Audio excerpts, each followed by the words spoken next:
Hello, my name is John Russos, and this is a Toast to My Naivety. It's all brought to you by the Here's My Thing podcast. This is episode 10 of 10, Pathetic and Capable. Enjoy. The other day, Denise took her 10 during a lull in the action, leaving me downstairs with a coworker who wears finger-sleeveless mittens and vapes from a device that looks like the handle of a .44 Magnum. It was after a few quiet minutes around the registers that I spoke up to ask her if she'd ever caught anyone shoplifting, but she stopped me mid-sentence to tell me that I dress like a Christian summer camp counselor.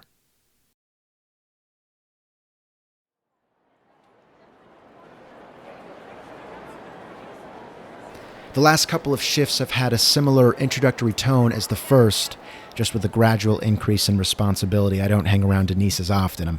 I'm on my own more. I'm feeling more comfortable living off the company creed, the 5 demands. Rarely will you catch me without a smile, and I hope that I've always been saying my pleases and thank yous, but I've been taking much stricter note of them recently. I run clothes quicker too, and I tidy up things a bit quicker too, and it's only been a little over a week. Still, while I've shadowed Denise for thousands of dollars in business, I still don't feel comfortable at the register. I suggest that she stays close when it comes to anything in that universe. I look on at the more seasoned employees when they're at the register, and I look at them with an amazement similar to my yaya watching on as I send a text. Their fingers move so fast, and half the time they're not even looking. They're talking with the people checking out and their coworkers, simultaneously conversating with the customers, asking them about their experience at the store, while detailing some sort of insignificant event that happened with their significant other to a fellow lanyarded comrade. It's incredible. And I know I should believe in myself, but I just can't see me ever being that confident, not at that station. On my third day, Denise had just been pulled aside to help escort a group of preteens to the fitting room when a woman with transition glasses tried to buy a pair of white pants. Alone at the helm, I found out that the pants weren't in the system. I scanned them correctly, I think. I swiped across the screen. I did everything to find them, but they weren't there, and it didn't help that they were on sale too, 15%. And so on my third day, I learned that 15% of $34.99 isn't a whole number. I had nothing to ring up, nothing to open the register with, so I asked the lady, I said, do you have exactly $29.74? No, only card. Why are you whispering? I looked behind her to see a few more parties snake around a wall of scrunchies, all of them with clothing hanging off their arms like strips of pasta laying out to dry. You know what? It's on the house, I told her. Sorry? Don't worry about it. Thank you for choosing H&M. What? No, I'm gonna pay. I should have seen the transitional glasses as a sign that she'd not let me off the hook too easy. I looked at the line, now 4 parties deep, who seemed to be buying out half the store. I'd already walkie-talkied the managers 3 times that shift, suggesting help with the more mundane activities. Surely I'd exhausted all of my lifelines. 3 strikes, you're out. And so there I was, stranded with someone who looked like a more feminine Ira Glass, demanding that I charge her for a pair of white pants. What's the Labor Day rule? Could I have used it there?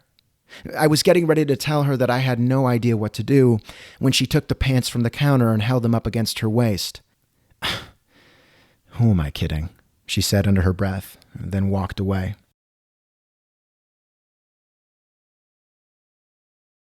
I'm a lot more tired after these shifts so far than I was working at the company with dogs, the seltzer-loaded fridges, and 401k plans. And forgive me for thinking that working at H&M would be a walk in the park. I thought it would be less emotionally investing, but the more I think about it, I'm not even sure I know what that term means. But I've been so tired, I haven't really wrote much. If anything, after these first few shifts, this first week, my energy totally zapped, and maybe that's what happens when you're exposed to hour-long loops of the same indie pop songs, or maybe it's the tile of the store, and that might be it. I'm doing a lot of standing, a lot of walking, a lot of standing, and the surface is very unforgiving.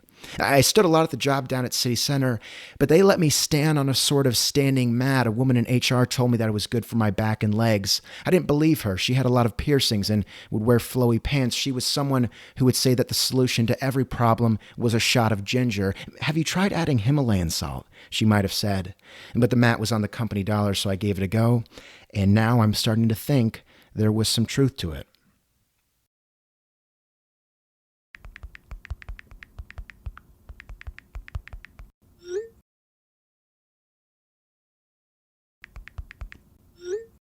Shame on me for assuming that H&M would carry flannels. They don't.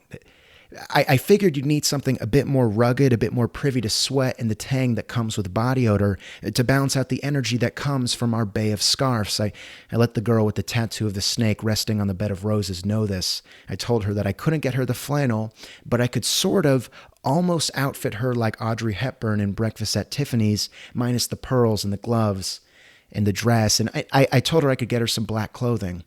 She told me that she hadn't seen the movie, and I told her that I hadn't either. And so our conversation ended there.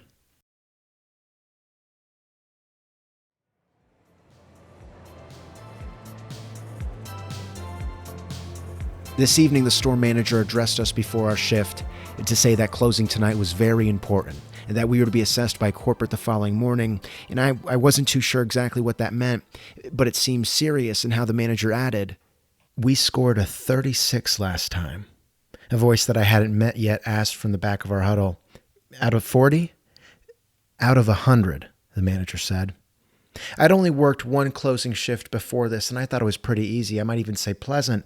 The way Denise and I tidied up the men's floor, we picked up pants and we straightened out the underwear bin, and instead of small talk, we waded into the deeper waters of conversation. Denise revealed some more personal things, talking about her boyfriend of a year and a half, and I too opened up about my troubles on Tinder.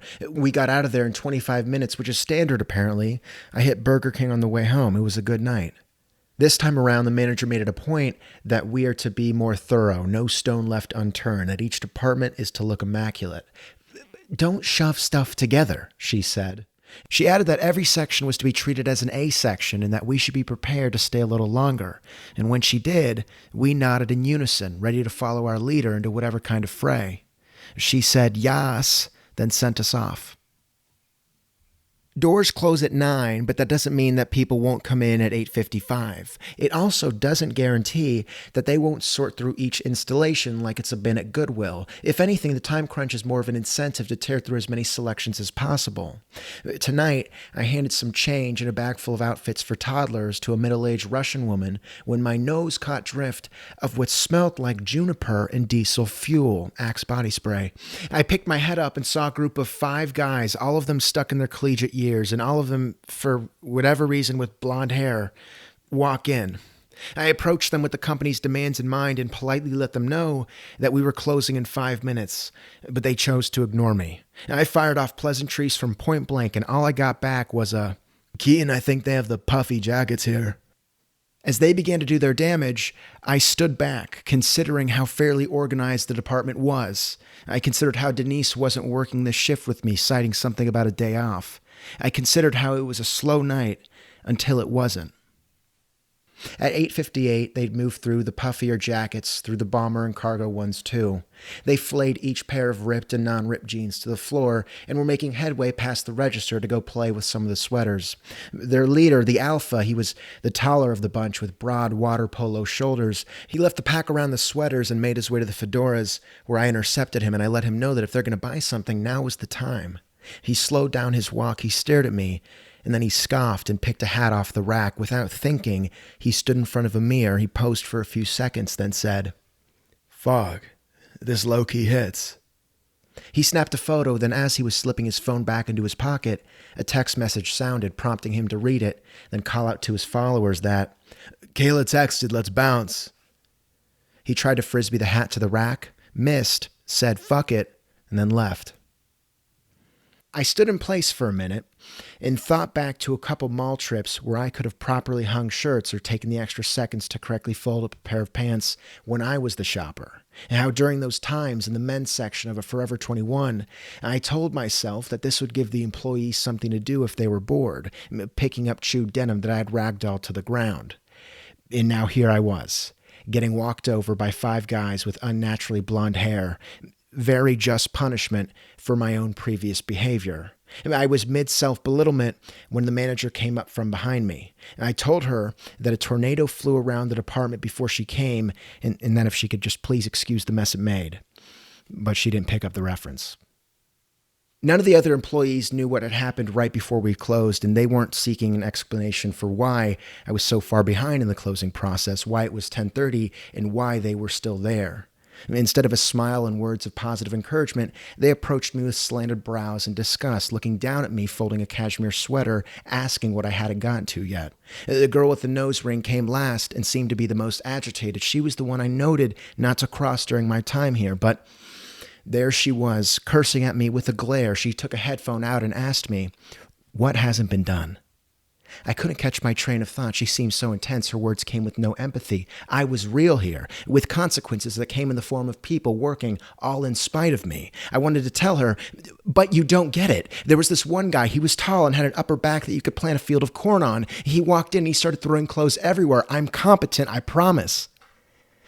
But those words didn't come out. In fact, not much really did. I just pointed her over to the bin of briefs and boxers.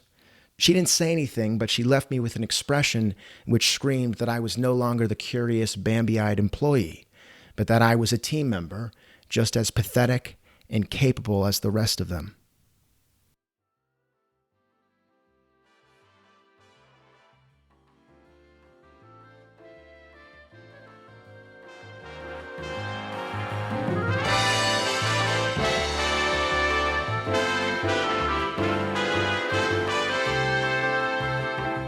Everyone, my name is John Roussos. This has been a Toast to My Naivety, all of it brought to you by the Here's My Thing podcast.